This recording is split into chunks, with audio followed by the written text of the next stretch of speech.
પૂર્વ વડાપ્રધાન ભારત રત્ન અટલ બિહારી વાજપેયીની જન્મ જયંતિ નિમિત્તે સુશાસન દિવસની ઉજવણી કરવામાં આવી હતી। અંજાર ખાતે ધારાસભ્ય ત્રિકમભાઈ છાંગાના અધ્યક્ષસ્થાને કાર્યક્રમ યોજાયો હતો। નગરપાલિકાના પ્રમુખ વૈભવ કોટરાણી વિશેષ ઉપસ્થિત રહ્યા હતા। અંજાર નગરપાલિકા દ્વારા શહેરી વિકાસ અને ગૃહ નિર્માણ વિભાગની સ્વર્ણિમ જયંતિ મુખ્યમંત્રી શહેરી વિકાસ યોજના અંતર્ગત નવનિર્મિત સિટી સિવિક સેન્ટરના ઈ લોકાર્પણનો કાર્યક્રમ યોજાયો હતો, જેમાં માનનીય મુખ્યમંત્રી ભૂપેન્દ્ર પટેલના હસ્તે ઈ લોકાર્પણ કરાયું હતું। આ પ્રસંગે મુખ્યમંત્રી ભૂપેન્દ્ર પટેલે વર્ચ્યુઅલ માધ્યમથી સંબોધન કર્યું હતું। અંજાર ખાતે સિટી સિવિક સેન્ટરનું ઉદ્ઘાટન ધારાસભ્ય ત્રિકમભાઈ છાંગાના હસ્તે થયું હતું। આ પ્રસંગે વક્તવ્ય આપતા તેમણે જણાવ્યું હતું કે જ્યારથી ભાજપે શાસન ધુરા સંભાળી છે ત્યારથી વડાપ્રધાન નરેન્દ્ર મોદી અને મુખ્યમંત્રી ભૂપેન્દ્ર પટેલે દરેક લોકોની ચિંતા સેવી છે। આ સિટી સિવિક સેન્ટર શરૂ થવાથી શહેરીજનોને એક જ જગ્યાએ સરકારની વિવિધ સેવાઓનો લાભ મળી રહેશે। ભુજ તાલુકાના માધાપર ખાતે આવેલ શ્રીજી એકેડમીની શાળાઓનો 2 દિવસીય વાર્ષિકોત્સવ ઉજવાયો હતો। ઇન્દ્રધનુષ નામના 2 દિવસીય શ્રીજી મહોત્સવમાં કેજી થી ધોરણ 12 સુધીના છાત્રો જોડાયા હતા અને વિવિધ સાંસ્કૃતિક કૃતિઓ, દેશભક્તિ ગીત, સંગીત, ગરબા, પિરામિડ સાથે મહાભારત અને રામાયણ જેવા ગ્રંથોની રચનાઓ રજૂ કરી ઉપસ્થિતોને મંત્રમુગ્ધ કર્યા હતા। શાળામાં 10 વર્ષથી વધુ સમયથી જોડાયેલા શિક્ષકોનું ટ્રસ્ટીઓના હસ્તે સન્માન કરાયું હતું। માધાપરની એમએસવી હાઈસ્કૂલના વ્યાયામ શિક્ષક ડોક્ટર ડીએલ ડાકીને રાજ્ય કક્ષાના શ્રેષ્ઠ શિક્ષકનો એવોર્ડ મળતા તેમનું સન્માન કરાયું હતું। 100% હાજરી માટે શાળાના શિક્ષકો અને વિદ્યાર્થીઓને પુરસ્કૃત કરાયા હતા। શ્રીજી એકેડમીના પ્રમુખ સંજય મહેતાએ 2 દિવસીય વાર્ષિકોત્સવના સફળ આયોજન બદલ શાળાના શિક્ષકો અને છાત્રોની જહેમતને બિરદાવી હતી। ઉચ્ચ ગુણવત્તાયુક્ત શિક્ષણ સાથે સંસ્કારોનું સિંચન કરી સંસ્કૃતિના જતન માટે શ્રીજી એકેડમીની પ્રતિબદ્ધતા દર્શાવી હતી। કાર્યક્રમને સફળ બનાવવા શાળાના શિક્ષકો અને સ્ટાફે જહેમત ઉઠાવી હતી। શ્રીજી એકેડમી આખી એક ગ્રુપ ઓફ સ્કૂલ છે, એનો એન્યુઅલ ફંક્શન બધી સ્કૂલનો એકસાથે ગોઠવ્યો છે, એટલે અમારા માટે આ એન્યુઅલ મહોત્સવ જેવું છે અને આપણી ભારતીય સંસ્કૃતિને જે ઘડતરરૂપ થાય અને ભારતીય સંસ્કૃતિને જાગૃત થાય એવા બધા પ્રોગ્રામોને, જેમ કે મા બાપના, ગણપતિ બાપાના, આવા બધા પ્રોગ્રામોને આપણે લાઈવ છોકરાઓ દ્વારા કરવામાં આવે છે। એટલે છોકરાઓની જે આંતરિક શક્તિ છે એમાં કિડ્સની અને એ બારે આવે છે ત્યારે ખરેખર જોઈને આનંદ થાય છે અને ખરેખર આ બધા જ ટીચર્સ અમારા જે મહેનત કરે છે અને સાથે સાથે એટલું પણ છે કે શિક્ષણમાં પણ બહુ જ મહેનત સાથે એકદમ સારા રિઝલ્ટ લઈને આ શાળા, આ ગ્રુપ આવી રહ્યું છે। આપણી બધી સ્કૂલો માધાપર આવેલી છે। એક સીજી વિદ્યાલય છે, ગુજરાતી મીડિયમ છે, SBS છે જે ઇંગ્લિશ મીડિયમ છે અને બધી જ કિડ્સ છે, 3 કિડ્સ ચલાવી છીએ અને બધી જ સંસ્કૃતિનું ઘડતર કરતી સ્કૂલો છે બધી જ। એટલે એક 2 દિવસનું સમજો ને કે સીજી મહોત્સવ છે। રાપર શહેરમાં નગરપાલિકાઓ દ્વારા વિવિધ પ્રકારની પ્રજાકીય સુવિધા માટે ચિંતા વ્યક્ત કરાઈ છે। રાજ્યની નાણાકીય સમિતિ તેમજ અંદાજ સમિતિના ચેરમેન, સદસ્યો અને વડોદરાના ધારાસભ્ય મનીષાબેન વકીલના અધ્યક્ષતામાં મુલાકાત લીધી હતી, જેમાં સમિતિના સદસ્યો અને ધારાસભ્યોએ રાપર શહેરમાં પીવાના પાણીની સમસ્યા હલ કરવા માટે નગાસર તળાવની મુલાકાત લીધી હતી અને તળાવમાં સાફ સફાઈ તેમજ પીવાના પાણીની વ્યવસ્થા ચોકસાઈથી કરવા સૂચના આપી હતી।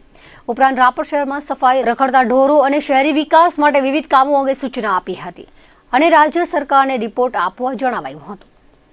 દિવાળી વેકેશનમાં ટુરિસ્ટો કચ્છની મુલાકાતે આવે છે। આ સિઝન 6 ફેબ્રુઆરી સુધી ચાલે છે, ત્યારે કચ્છના પ્રવાસન સ્થળો પર ગુજરાત, રાજસ્થાન, મહારાષ્ટ્ર, પંજાબ, દિલ્હી સહિતના રાજ્યોમાંથી કચ્છને જોવા માણવા માટે ટુરિસ્ટો આવે છે। તેમાં ખાસ જોવાલાયક સ્થળોમાં કાળો ડુંગર, રોડ ટુ હેવન, સફેદ રણ, આયના મહેલ, પ્રાગ મહેલ, સ્મૃતિવન, કચ્છ મ્યુઝિયમ નિહાળી રોમાંચિત બને છે। અત્યારના સિઝન ચાલી રહી છે, દોરડોનો રણોત્સવ ચાલી રહ્યો છે, જેથી કરીને મ્યુઝિયમમાં બહુ બહોળા પ્રમાણમાં વિઝિટર્સ આવી રહ્યા છે। કાલ સુધીનો આંકડો હું તમને કહી શકું, 20,095 જેટલા વિઝિટર આવ્યા છે, જેમાં 7,577 તો વિદ્યાર્થી આવ્યા છે, એટલે સ્કૂલોની ટૂર પણ ખાસી આવી રહી છે।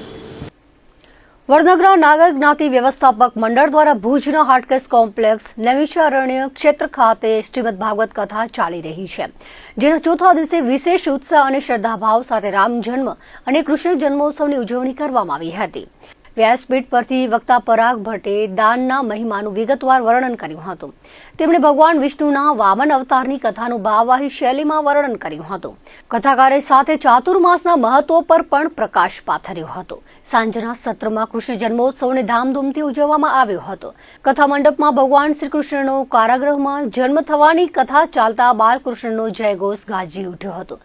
નંદગીર આનંદ ભયો જય કનૈયા લાલ કીના નાદ સાથે સમગ્ર પરિસરમાં ગોકળીયો માહોલ છવાયો હતો. ઉત્સવ દરમિયાન રાસ ગરબા અને મટકી ફોડની ઉજવણીએ તમામ શ્રોતાઓને મંત્રમુગ્ધ કર્યા હતા.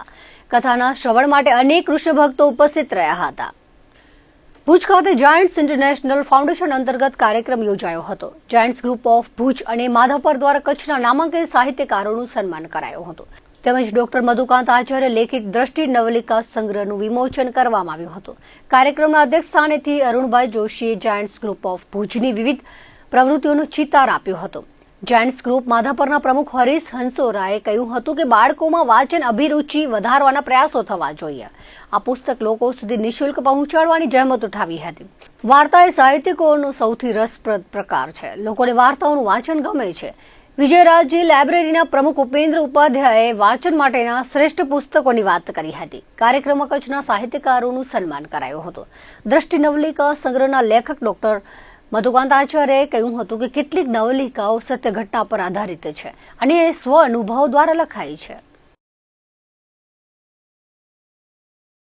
જાયન્ટ ઇન્ટરનેશનલના બે ગ્રુપો, જાયન્ટ ગ્રુપ ઓફ માધાપર અને જાયન્ટ ગ્રુપ ઓફ ભુજ અંતર્ગત ઘણી બધી અમે પ્રવૃત્તિ કરતા અહીં છીએ. એમાં એક પ્રવૃત્તિ છે સાહિત્ય, અને એ અંતર્ગત આજે દ્રષ્ટિ પુસ્તકનું વિમોચન કાર્યક્રમ આપણે અહીંયા આયોજિત છે. હવે આ પુસ્તક છે એ મેં જાતે પોતે લખેલ છે, અને માનનીય મારી સાથે જે હરીશભાઈ હંસોરા સાહેબ છે એમણે એવી વ્યવસ્થા ગોઠવી છે કે બધી જગ્યાએ નિઃશુલ્ક પહોંચે. આજે આપણે જાણીએ છીએ કે વાંચન, પુસ્તકોના વાંચનનું પ્રમાણ ઘટ્યું છે, તો કેમ બધા બાળકો આ પુસ્તક વાંચે, વાલીઓ સુધી પહોંચે?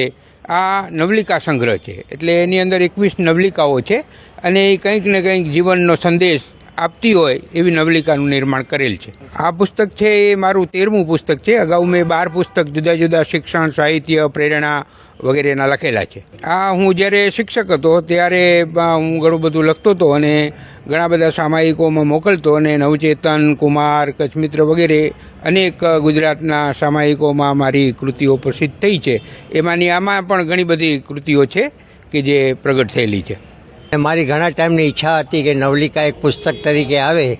એ રચના માટે એમને મેં આચાર્ય સાહેબ કરીને મેં રજૂઆત કરી હતી, અને એમને બહુ પ્રોત્સાહિત કરી અને આ પુસ્તક રજૂ કર્યો છે. તે બદલ એમને હું ખૂબ ખૂબ અભિનંદન આપું છું. સાથે એમનો પણ હું ખૂબ આભારી છું. માધાપર ગ્રુપ તો નોખું છે, પણ અમે બે સંયુક્તમાં ભેગા જ કામ કરીએ છીએ. માધાપર ગ્રુપ તો આજે 15 વર્ષથી અત્યારે સક્રિય, બદલે હું 10 વર્ષથી એમાં છું. એમના 5મી વખત પાછો પ્રેસિડેન્ટ તરીકે ચૂંટાયેલું છું 2025 માટે પણ. અને સામાજિક કાર્ય કરવા મને પણ એક ખાસ રુચિ છે, એટલે એ પ્રમાણે બધાનો સહયોગ મળે છે. ગુજરાતી સાહિત્ય અકાદમીના અધ્યક્ષ ડોક્ટર ભાગેશ જહાએ કચ્છી ભાષાની મહત્વતાને લઈને પ્રેરક વાતચીત કચ્છી સાહિત્ય ઉત્સવમાં કરી હતી. કચ્છી ભાષાના સંવર્ધન માટે અકાદમી તરફથી તમામ પ્રકારના સહયોગની ખાતરી આપતા કચ્છી સાહિત્ય ચિંગારના વિશેષાંકના પ્રગટન અને કચ્છી ભાષા સંમેલન યોજવાની જાહેરાત કરી હતી.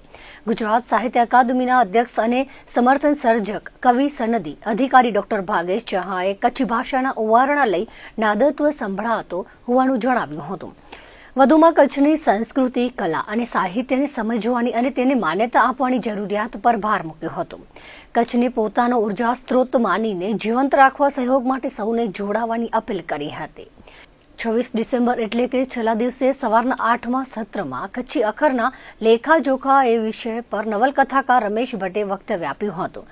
ત્યારબાદ કચ્છી સાહિત્યની ગઈકાલ, આજ અને આવતીકાલ એ વિષય પર વાર્તાકાર વિશ્રામ ગઢવીએ વક્તવ્ય આપ્યું હતું. 9મા સત્રમાં સવારે સોમભાઈ રવિયા અને લિટલ સ્ટેપ મોન્ટેસરી સ્કૂલના વિદ્યાર્થીઓ દ્વારા કચ્છી બાળ વાર્તામાં ચા હકડી વાર્તાનો સંવાદ કર્યો હતો. 10મા સત્ર કચ્છી વાર્તા વાચિકમમાં હિના ગંગર, ચેતાલી ઠક્કર, કપિલ ગોસ્વામીએ કચ્છી વાર્તાઓ રજૂ કરી હતી. 11મા સત્રમાં કચ્છનો ખબરી છાપો અંગે પત્રકારો ઉપર પીઢ પત્રકારોએ પોતાના મંતવ્યો રજૂ કર્યા હતા. 12મા સત્રમાં કમાલ કચ્છ જે સંતજી અંતર્ગત કચ્છી સંત સાહિત્ય ઉપર દર્શનાબેન ધોળકિયા અને રમજાન હસણીયાએ વક્તવ્ય આપ્યું હતું. 13મા સત્રમાં મીઠી મેરામણ જા મોતીડા અંતર્ગત કવિ આહાલ, કવિ માણેકે કાવ્ય પઠન કર્યું હતું. બાદમાં કચ્છી લોકવાર્તાની રસલહાણ સંગીતમય શૈલીમાં દેવરાજ ગઢવીએ કચ્છી કાફી તથા ગીતો ગાઈને શ્રોતાઓને મંત્રમુગ્ધ કર્યા હતા, જેમાં જોઈને છક થઈ જવાય તેવા કચ્છની વાતો કરી હતી. રાજ ગઢવી દ્વારા કચ્છી લોકસંગીત રજૂ કરી કાર્યક્રમનું સમાપન કરાયું હતું. કચ્છીજનોને ધ્યાનમાં રાખીને વિવિધ 14 જેટલા સત્રોનું આયોજન કરવામાં આવ્યું હતું, જેમાં કચ્છી અગ્રણી સાહિત્યકાર ડોક્ટર કાંતિ ગોર, ધીરેન્દ્ર મહેતા, પુષ્પદાન ગઢવી, હરેશ ધોળકિયા, ડોક્ટર દર્શનાબેન ધોળકિયા, નરેશ અંતાણી, પબુ ગઢવી, રમેશ ભટ્ટ, માવજી મહેશ્વરી, રમજાન હસણિયા સહિતનાએ વક્તવ્ય આપ્યું હતું. આ કાર્યક્રમમાં સાંસદ, ધારાસભ્ય સહિતના મહાનુભાવો ઉપસ્થિત રહ્યા હતા. આપ સૌને જણાવતા ખૂબ જ આનંદ થાય છે કે ગુજરાત સાહિત્ય અકાદમી અને સાથે સાથે ઘણા બધા એના કો પાર્ટનર્સ આ સૌ લોકો સાથે મળી અને ખૂબ સરસ મજાના આ કાર્યક્રમનું આયોજન કર્યું છે. કચ્છ સાહિત્ય ઉત્સવ, કચ્છી સાહિત્ય ઉત્સવ, કચ્છી ભાષાના સંવર્ધન માટે અને આજની યુવા પેઢી સુધી કચ્છી ભાષા પહોંચે એના માટેના સરસ મજાના કાર્યક્રમનું આયોજન કરવામાં આવ્યું છે. એટલે ખૂબ ખૂબ એક આનંદની લાગણી છે અને ખૂબ આનંદ થાય છે કે આપણી ભાષાને જાળવવા માટે આવા કાર્યક્રમો થાય છે. અને મારો આજે અહીંયા કાર્યક્રમ એ છે કે જેમ કે મેં પહેલાં કહ્યું, હું લોકગાયક છું, કચ્છના જ એક નાના ગામનો હું સ્ટુડન્ટ છું એક, અને ભુજમાં જ અભ્યાસ કરી રહ્યો છું. તો મારો એવો પ્રયાસ રહે છે કે હું ગુજરાતી અને કચ્છી જે લોકસંગીત છે એ આજની પેઢી સુધી પહોંચાડું. એટલે આજે અહીંયા કચ્છી લોકગીતો, કચ્છી લોકસંગીત, ગુજરાતી લોકગીતો, લોકસંગીત હું રજૂ કરવા માટે અહીંયા મારી ટીમ સાથે આવ્યો છું. ખૂબ સારો વિચાર છે અને આનાથી ભવિષ્યમાં આપણે સારું કાંઈ પણ કામ આપણે આપી શકીએ છીએ કે ઘણા ગીતો પણ એવા બની શકે છે ગુજરાતી કચ્છી મિક્સ, અને કાં નાટકો છે, મૂવીઝ છે, આવું પણ આપણે કરી શકીએ છીએ ભવિષ્યમાં. દર્શક મિત્રો, આ તો અત્યાર સુધીના કચ્છ ટીવી ન્યૂઝ. ફરી મળીશું નવા સમાચારો સાથે, નવી અપડેટ સાથે. ત્યાં સુધી મને રજા આપશો. નમસ્કાર.